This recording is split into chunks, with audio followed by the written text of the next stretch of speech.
don't really know about the process of dyeing fabric or cloth or anything, because that is a guild with quite well kept secrets to their trade. But yeah, certainly colour is common. Well, I was just going to say, all of the fabric that you see here in the village would have been brought over from England. They're not making any fabric right now. They're not weaving anything. They're not dyeing anything here yet.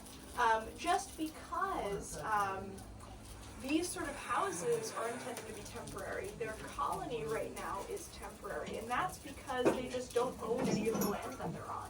They're still in the process of paying off their debts, of working off their debts.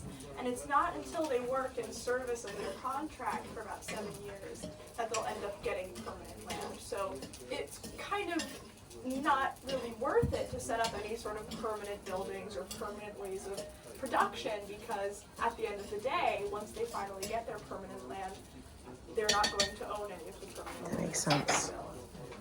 So what is the fabric here? So this is something called daub. It's a clay mixture. So it's clay mixed with sand and some ash and then some sort of fiber, so hair, straw, that sort of thing. So they would make this and make the fireplace.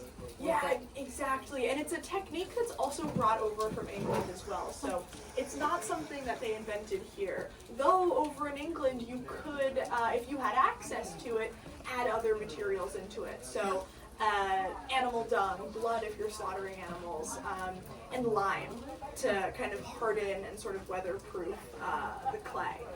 They don't really have, like I said, these houses aren't really intended to be permanent.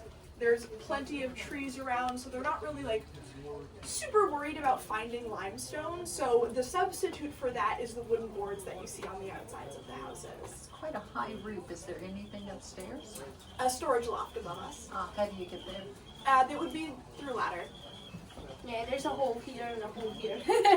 Yeah, usually for every house that does have a loft, there is an entrance. You just have to look for it. Very good. Alright.